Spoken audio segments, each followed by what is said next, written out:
Everyone, ಇವತ್ತಿನ ವಿಡಿಯೋದಲ್ಲಿ scribbling ಬಗ್ಗೆ ತಿಳ್ಕೊಳ್ಳೋಣ. ಸ್ಕ್ರಿಬ್ಲಿಂಗ್ ಅಂದರೆ ಏನು, ಸ್ಕ್ರಿಬ್ಲಿಂಗ್ ಯಾವಾಗ ಸ್ಟಾರ್ಟ್ ಮಾಡಬೇಕು, ಸ್ಕ್ರಿಬ್ಲಿಂಗ್ ಹೆಂಗೆ ಸ್ಟಾರ್ಟ್ ಮಾಡಬೇಕು ಅನ್ನೋದು.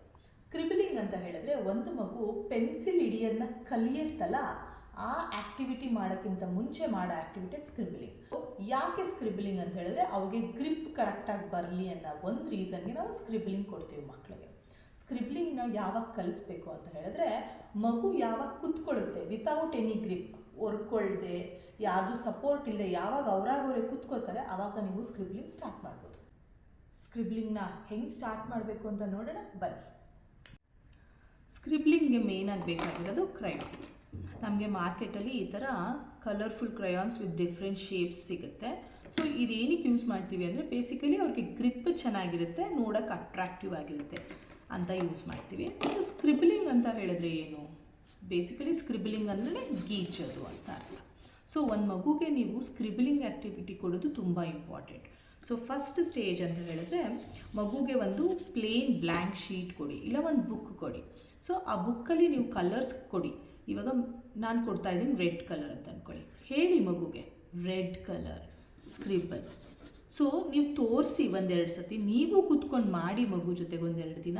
ಸೊ ಇಟ್ ಸ್ಟಾರ್ಟ್ ಸ್ಕ್ರಿಬ್ಲಿಂಗ್ ಅಷ್ಟೇ, ಏನೂ ಇಲ್ಲ ಇಲ್ಲಿ ಇದು ಶೇಪ್ ಹಿಂಗೆ ಮಾಡಬೇಕು, ಹಿಂಗೆ ಮಾಡಬೇಕು, ಹಿಂಗೆ ಮಾಡಬೇಕು, ಏನೂ ಕಾನ್ಸೆಪ್ಟ್ ಇಲ್ಲ. ಸ್ಕ್ರಿಬಲ್ ಗೀಚ್ಲಿ 1-2 weeks, complete weeks give them different kind of colours. ಎಷ್ಟು ಕಲರ್ಸ್ ಆಗುತ್ತೆ ಅಷ್ಟು ಕಲರ್ಸ್ನ ಹೇಳಿ ಫಸ್ಟು, ಆಮೇಲೆ ಕೊಡಿ. ರೆಡ್, ಆರೆಂಜ್ ಕಲರ್ ಹೇಳಿ ಕೊಡಿ. ಸೊ 1-2 ವೀಕ್ಸ್ ಈ ಥರ ಸ್ಕ್ರಿಬ್ಲಿಂಗ್ ಆ್ಯಕ್ಟಿವಿಟಿ ಮಾಡಲಿ. ಇದಾದಮೇಲೆ ನೀವೇನು ಮಾಡ್ತೀರಾ ಅಂತ ಹೇಳಿದ್ರೆ ನೆಕ್ಸ್ಟ್ ಸ್ಟೆಪ್ ಒಂದು ಬಾರ್ಡರ್ ಹಾಕ್ಕೊಡ್ತೀರಾ ಮಗುಗೆ.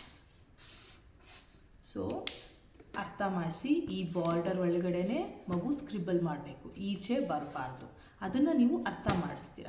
So day by day increase ಆಗ್ತಾ ಆಗ್ತಾ ಆಗ್ತಾ ಈ ಬಾರ್ಡರ್ ಚಿಕ್ಕದು ಮಾಡ್ತಾ ಬನ್ನಿ. ಸೊ ಮಗುಗೆ ಅಲ್ಲಿ ಕಾನ್ಸೆಪ್ಟ್ ಅರ್ಥ ಆಗುತ್ತೆ, ನಾನು ಕಲರ್ ಮಾಡಿದಾಗ ಇದರಿಂದ ಆಚೆ ಹೋಗಬಾರ್ದು. ಅದಾದಮೇಲೆ ನೀವೇನು ಮಾಡ್ತೀರಾ ಅಂತ ಹೇಳಿದ್ರೆ ಮಕ್ಕಳಿಗೆ ಸ್ಟ್ರೋಕ್ಸ್ ಇಂಟ್ರೊಡ್ಯೂಸ್ ಮಾಡ್ತೀವಿ. ಆವಾಗ ನೀವು ಪೆನ್ಸಿಲ್ಸ್ ಕೊಡ್ತೀರಾ ಕೈಗೆ. ಈಗ ನಾರ್ಮಲ್ ಪೆನ್ಸಿಲ್ ಕೊಟ್ಟಾಗ ಏನಾಗುತ್ತೆ, ಬ್ಲ್ಯಾಂಕ್ ಆಗಿರುತ್ತೆ, ಬ್ಲ್ಯಾಕ್ ಪೆನ್ಸಿಲ್, ವೈಟ್ ಪೇಪರ್, ಇದೆ ಕಾನ್ಸೆಪ್ಟ್ ಅವ್ರಿಗೆ ಇಷ್ಟನೂ ಆಗಲ್ಲ, ಅದು ಬೋರ್ ಆಗೋಕ್ಕೆ ಸ್ಟಾರ್ಟ್ ಆಗುತ್ತೆ. ಸೊ ಅಟ್ರಾಕ್ಟಿವ್ ಆಗಿರಬೇಕು ಅಂತ ಹೇಳಿದ್ರೆ ನೀವು ಈ ಥರ ಕಲರ್ ಪೆನ್ಸಿಲ್ಸ್ ಯೂಸ್ ಮಾಡ್ಬೋದು. ಈ ಕಲರ್ ಪೆನ್ಸಿಲ್ಸ್ ಆ್ಯಕ್ಚುಲಿ ಪೆನ್ಸಿಲ್ ಡೈಮೆನ್ಷನಲ್ಲೇ ಇರುತ್ತೆ, ಸೊ ಅಷ್ಟೊಂದು ಮ್ಯಾಟರ್ ಆಗಲ್ಲ, ಪೆನ್ಸಿಲ್ ಗ್ರಿಪ್ ಥರನೇ ಬರುತ್ತೆ ಇದು. ಸೊ ಏನು ಮಾಡ್ತೀರಾ, ಅದಾದಮೇಲೆ ಅವ್ರಿಗೆ ಡಾಟ್ಸ್ ಇಟ್ಕೊಡ್ತೀರಾ. ಸೊ ಆ ಡಾಟ್ನ ಕನೆಕ್ಟ್ ಮಾಡೋದು ಹೇಳ್ಕೊಡ್ತೀರಾ. Standing line, sleeping line. Initial ಸ್ಟೇಜಸ್ಸಲ್ಲಿ ನೀವು ದೊಡ್ಡದಾಗಿ ಬರೆದು ತೋರಿಸಿ. ಅದಾದಮೇಲೆ ಮತ್ತೆ ನೀವೇನು ಮಾಡ್ತೀರಾ, ಚಿಕ್ಕದಾಗಿ ಬರೆಯೋಕ್ಕೆ ಸ್ಟಾರ್ಟ್ ಮಾಡ್ತೀರಾ. ಅಂದರೆ ಮಗುಗೆ ಅರ್ಥ ಆಗೋ ತನಕ ನೀವು ಆ ಕಾನ್ಸೆಪ್ಟನ್ನ ಮೈಂಡಲ್ಲಿ ಅವ್ರಿಗೆ ಕರೆಕ್ಟಾಗಿ ಅರ್ಥ ಆಗೋ ತನಕನೂ ನೀವು ದೊಡ್ಡದಾಗಿ ಬರೀರಿ. ಅದಾದಮೇಲೆ ರೆಡ್ಯೂಸ್ ಮಾಡ್ತಾ ಬನ್ನಿ. ಸೊ ನೀವು ಫಸ್ಟು 2 ಡಾಟ್ಸ್ ಇಡ್ತೀರಾ, ಅದಾದಮೇಲೆ ಗ್ರ್ಯಾಜುಯಲಿ 1 ಡಾಟ್ ಇಡಿ. ಸೊ ಈ dot starting point, ending point ಅವರೇ ಎಂಡ್ ಮಾಡಬೇಕು. ಸೊ ಅದಾದಮೇಲೆ ಏನು ಮಾಡ್ತೀರಾ, ಡೈರೆಕ್ಟಾಗಿ ಅವ್ರಿಗೆ ರೈಟ್ ಸ್ಟ್ಯಾಂಡಿಂಗ್ ಲೈನ್ ಅಂದಾಗ ಅವರೇ ಬರೀತಾರೆ. ಸೊ ನೀವು ಈವನ್ 4 ಲೈನ್ಸ್ ಬುಕ್ಕಲ್ಲಿ ಇಂಟ್ರೊಡ್ಯೂಸ್ ಮಾಡಿದಾಗಲೂ ಇನಿಷಿಯಲ್ ಸ್ಟೇಜಸ್ಸಲ್ಲಿ ಅವ್ರಿಗೆ ಡಾಟ್ಸ್ ಇಡಿ. ಅಂದರೆ starting point, ending point dots ಇಟ್ಕೊಡಿ. ಸೊ ಗ್ರ್ಯಾಜುಯಲಿ ಅದನ್ನು ಡಿಕ್ರೀಸ್ ಮಾಡ್ತಾ ಬನ್ನಿ, ಸ್ಟಾರ್ಟಿಂಗ್ ಪಾಯಿಂಟಿಗೆ ಬನ್ನಿ, ಆಮೇಲೆ ಬ್ಲ್ಯಾಂಕಾಗಿ ಅವರೇ ಬರೆಯೋದು ಕಲಿತಾರೆ. Thank you for watching. Subscribe for more videos.